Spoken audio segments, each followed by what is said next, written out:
Hello साथियों, welcome है आपके चैनल एस एकेडमी पर।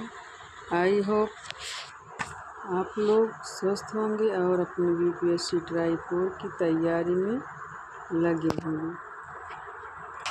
उसी से रिलेटेड बिहार स्पेशल की PYQ क्लास आज से शुरू हो रही है। आज मेरी यह पहली क्लास होने वाली है। अगर वीडियो अच्छी लगे तो लाइक, शेयर और सब्सक्राइब करिएगा। तो साथियों, शुरू करते हैं। आज का पहला प्रश्न जो हर बार किसी न किसी एग्जाम में पूछे जाते हैं। तो आज का पहला प्रश्न है, निम्नलिखित में से संसद के अंतर्गत कौन आता है? राष्ट्रपति,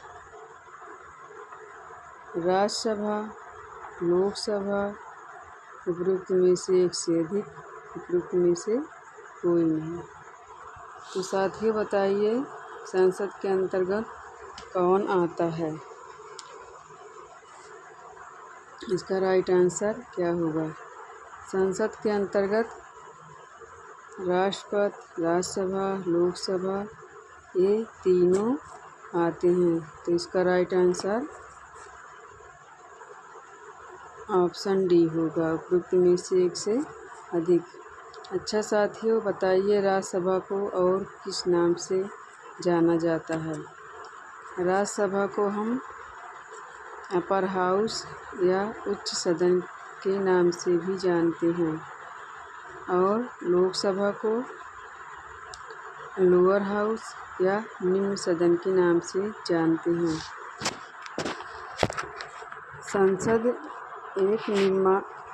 संसद कानून निर्माण की सर्वोच्च संस्था होती है। संसद को इंग्लिश में पार्लियामेंट भी कहा जाता है।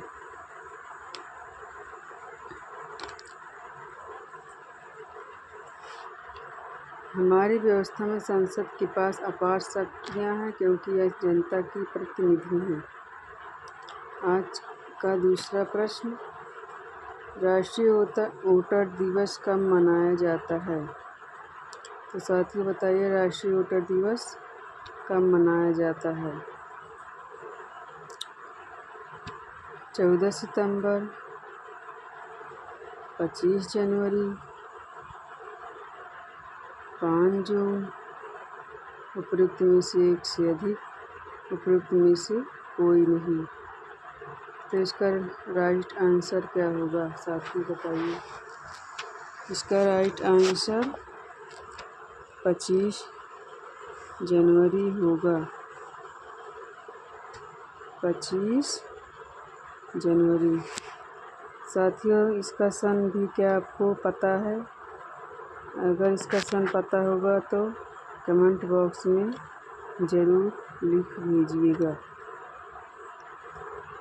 हमारा तीसरा क्वेश्चन,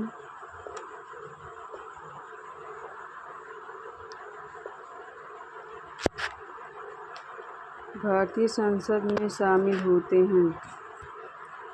भारतीय संसद में शामिल होते हैं लोकसभा एवं राष्ट्रपति, लोकसभा एवं राज्यसभा, राष्ट्रपति, लोकसभा एवं राज्यसभा, उपरोक्त में से एक से अधिक, उपरोक्त में से कोई नहीं। तो इसका राइट आंसर क्या होगा साथियों? आप लोग जल्दी बताइए।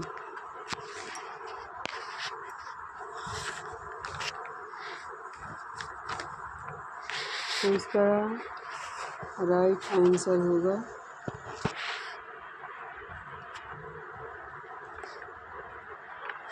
राष्ट्रपति, लोकसभा एवं राज्यसभा।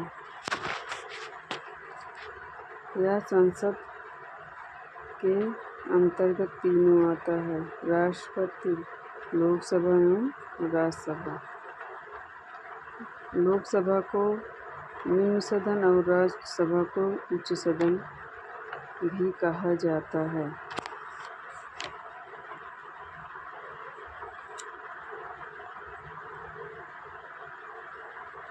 चौथा प्रश्न हमारा, साथियों सॉरी, आज मैं पहला वीडियो बना रही हूँ तो इसमें कुछ दिक्कतें आ रही हैं।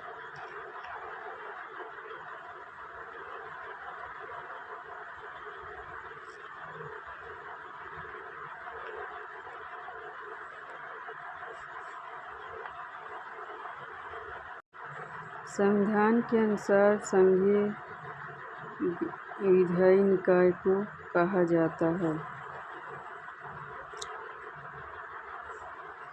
संविधान के अनुसार संघीय विधायी निकाय को कहा जाता है। इसका राइट आंसर क्या होगा? ऑप्शन नंबर केवल लोकसभा, ऑप्शन नंबर बी केवल राज्यसभा, ऑप्शन नंबर सी सांसद, ऑप्शन नंबर डी उपरोक्त में से एक से अधिक, उपरोक्त में से कोई नहीं।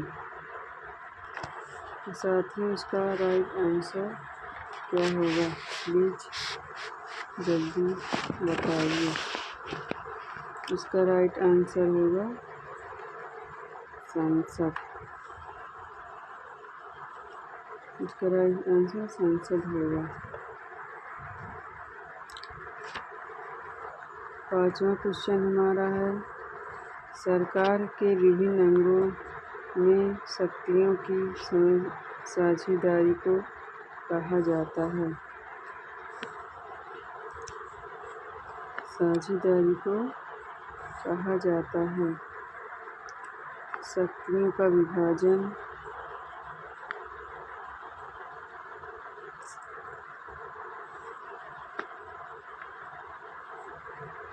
शक्तियों का विभाजन,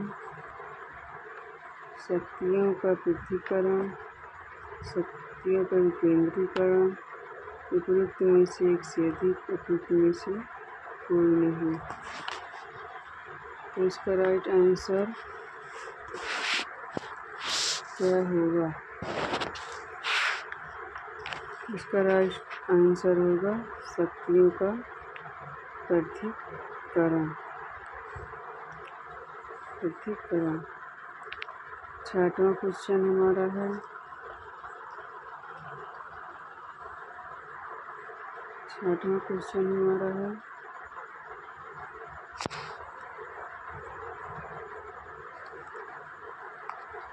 अधिकतम निर्वाचन क्षेत्रों वाले राज्यों को उनके बढ़ते क्रम में व्यवस्थित कर सही विकल्प का चयन कीजिए। प्यारे साथियों, इसका आंसर आप समझ बूझ कर दीजिएगा, क्योंकि यह हमें कंफ्यूज करने वाला क्वेश्चन दिया गया है। कुछ लोग इसमें कंफ्यूज हो जाएंगे।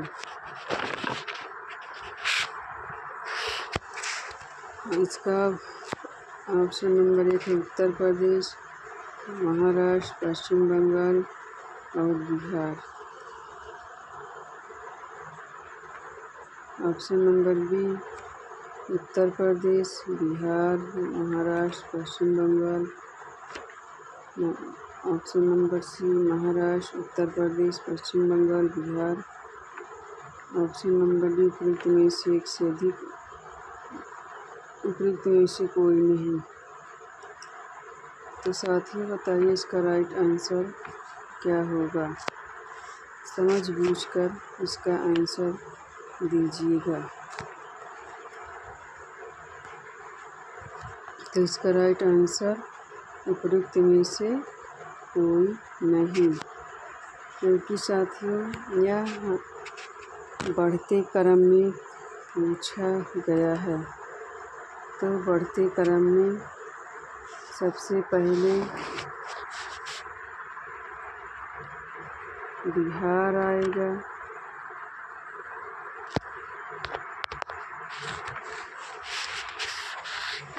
बिहार में 40 सीटें हैं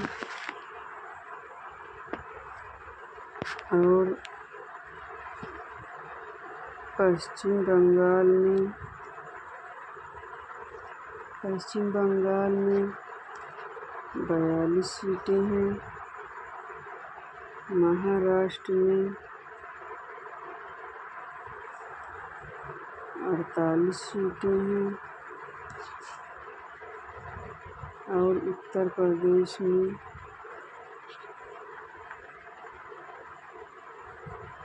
80 सीटें हैं। उत्तर प्रदेश में लोकसभा की सबसे ज़्यादा सीटें हैं, यहाँ पर 80 सीटें हैं। तो इसका right answer option number A हो जाएगा। उपयुक्त में से कोई नहीं, क्योंकि यह बढ़ते क्रम में पूछा गया है।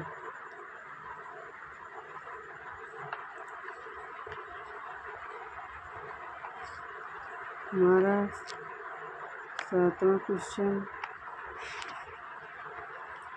निम्नलिखित में से कौन से राज्य समूह में प्रत्येक राज्य की लोकसभा निर्वाचन क्षेत्रों की संख्या 40 से अधिक है?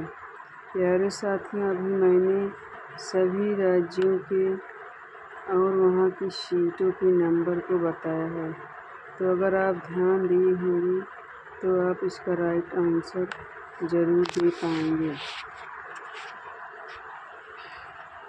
तो साथी बताइए, किस राज्य में 40 से अधिक सीटें दिया गया है?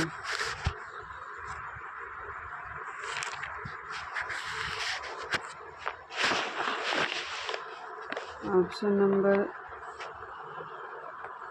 उत्तर प्रदेश, महाराष्ट्र और Bihar. Option number B Uttar Pradesh, Maharashtra, Paschim Bangal. Option number C Uttar Pradesh, Maharashtra, Tamil Nadu.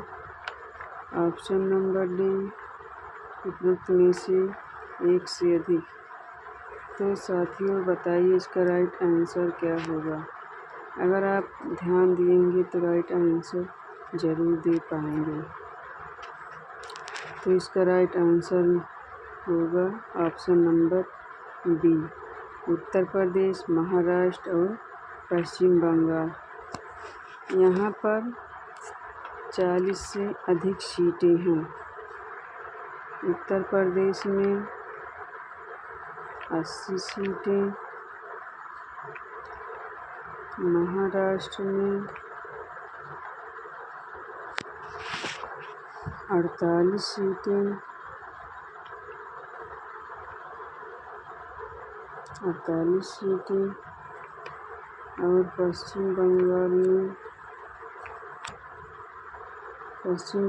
में 42 सीटें हैं। तो इसका right answer option number B हो जाएगा। अब हमारा 8वां क्वेश्चन, हमारा 8वां क्वेश्चन क्या कहता है?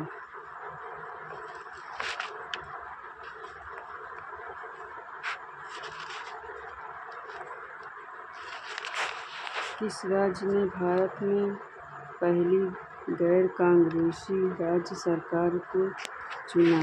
तो बताइए साथियों, किस राज्य ने भारत में पहली गैर कांग्रेसी राज्य सरकार को चुना?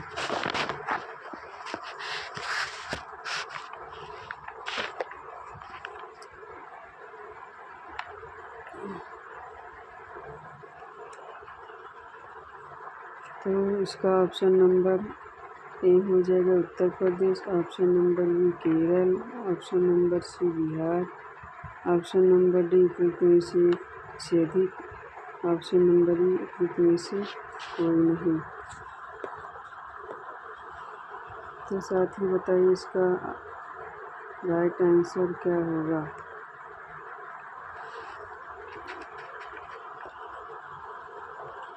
इसका राइट आंसर होगा बिहार, अरे सॉरी साथियों, केरल हो जाएगा। इसका राइट आंसर केरल है। क्या आपको इसका सन पता है? तो इसका सन है 1957 से। किस पार्टी की स्थापना, किस पार्टी को चुना गया था?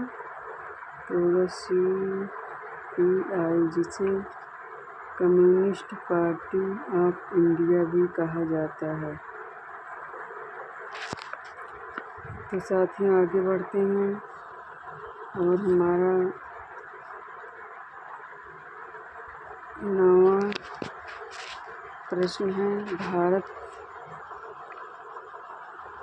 भारत के संविधान में निम्नलिखित में से किस भाषा को राष्ट्र भाषा का दर्जा दिया गया है?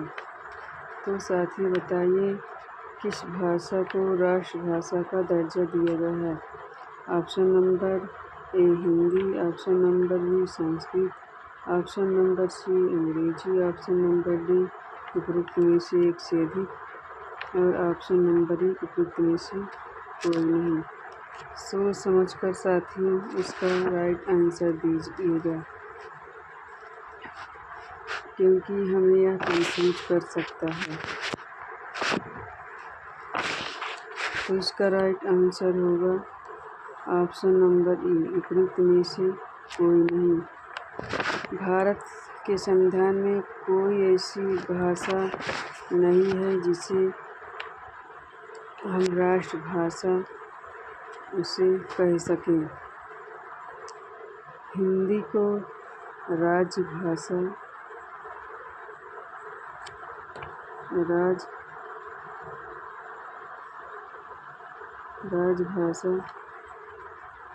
का दर्जा प्राप्त है।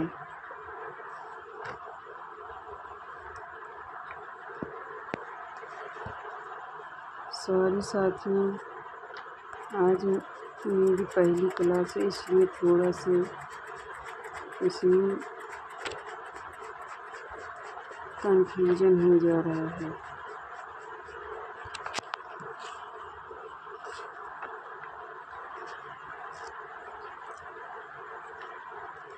तो इसका 9वां का राष्ट्रीय राइट आंसर उपरोक्त में से कोई नहीं आंसर होगा।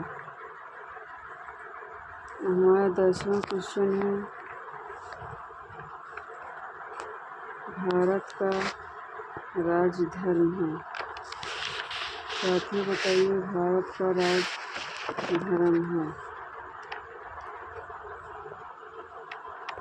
Option number A Hindu, option number B Bauddh, option number C Jain, option number D उपरोक्त में से एक से अधिक, ऑप्शन नंबर ए उपरोक्त में से कोई नहीं।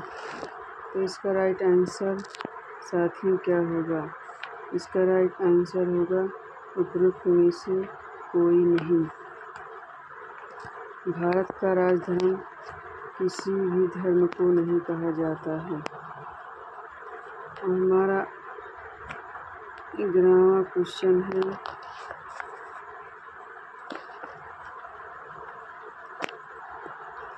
भारत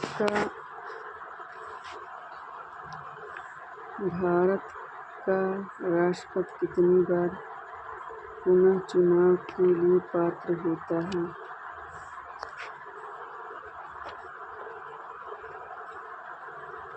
तो ऑप्शन नंबर होगा एक बार, ऑप्शन नंबर बी होगा 2 बार, ऑप्शन नंबर 3 होगा सी होगा 3 बार, ऑप्शन नंबर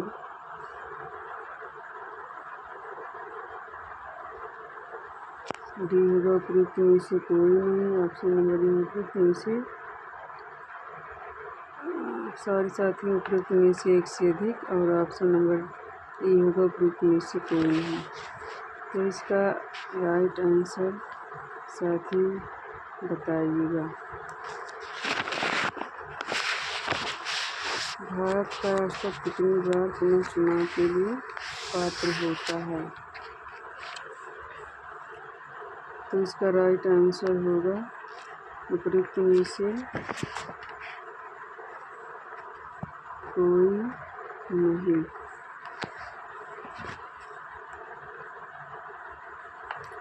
क्योंकि साथियों,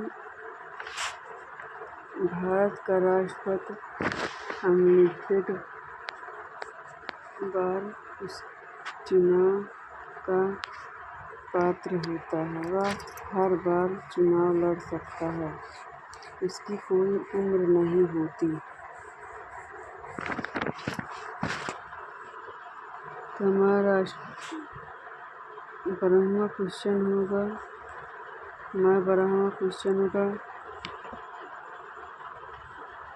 निम्नलिखित में से किसकी नियुक्ति भारत के राष्ट्रपति द्वारा की जाती है?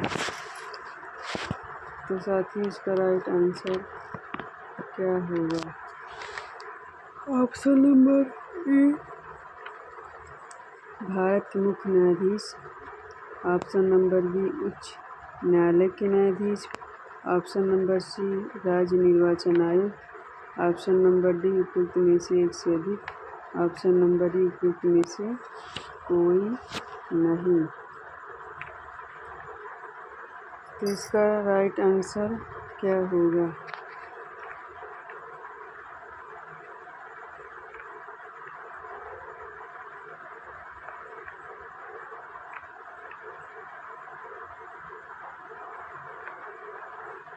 तो इसका राइट आंसर होगा साथियों उपरोक्त में से एक से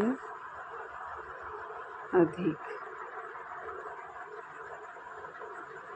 राष्ट्रपति के द्वारा भारत के मुख्य न्यायाधीश की नियुक्ति की जाती है, उच्च न्यायालय के न्यायाधीश की भी नियुक्ति की जाती है, राज्य निर्वाचन आयुक्त की भी नियुक्ति राष्ट्रपति द्वारा ही की जाती है।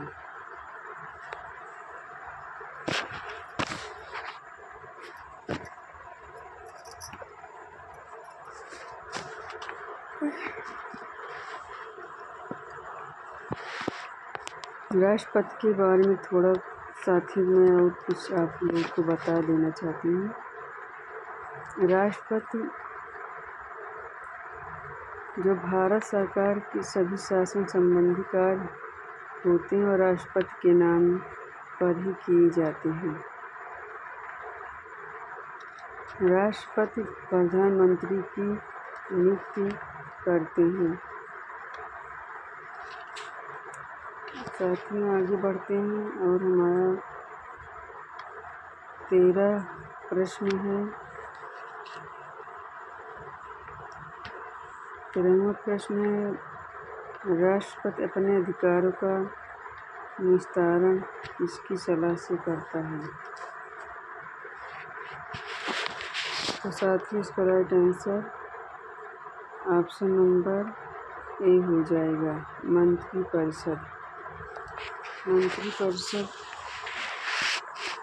राष्ट्रपति अपने अधिकारों के निस्तारण मंत्रिपरिषद के द्वारा करता है। इसका राइट आंसर नंबर ए हो जाएगा, मंत्रिपरिषद। अब आगे बढ़ते हैं और हमारा 14वां क्वेश्चन क्या कहता है, लोकसभा में प्रथम महिला सभापति कौन थी? लोकसभा में प्रथम महिला सभापति कौन थी? Option number A Pratibha Patil, option number B Leela Singh, option number C Meira Kumar, option number D उपयुक्त में से एक से अधिक, ऑप्शन नंबर ए उपयुक्त में से कोई नहीं। तो इसका राइट आंसर क्या होगा साथियों? इसका राइट आंसर होगा मीरा कुमार। लोकसभा की यह प्रथम महिला सभापति बनाई गई थी मीरा कुमार। तो साथ ही इसे आप लोग ज़रूर याद रखिएगा। और हमारा आखिरी क्वेश्चन आखिरी क्वेश्चन 15 है और इस 15 क्वेश्चन है, क्या एक ही व्यक्ति को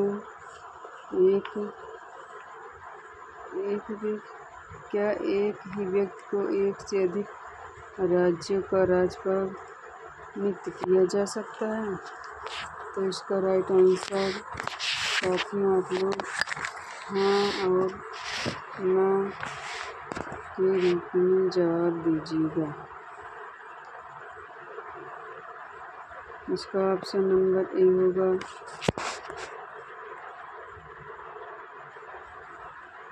ऑप्शन नंबर ए होगा हाँ।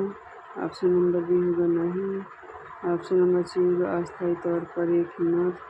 ऑप्शन नंबर डी होगा उपयुक्त में से एक से अधिक। ऑप्शन नंबर ई होगा उपयुक्त में से कोई नहीं। तो इसका राइट आंसर होगा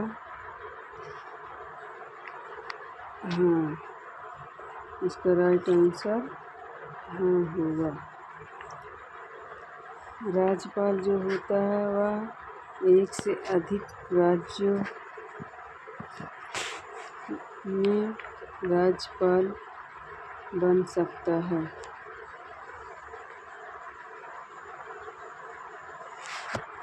तो आज का हमारा अंतिम क्वेश्चन यही है साथियों। चैनल को अगर वीडियो अच्छी लगी हो तो इसे लाइक एंड सब्सक्राइब और शेयर करिएगा। धन्यवाद दोस्तों।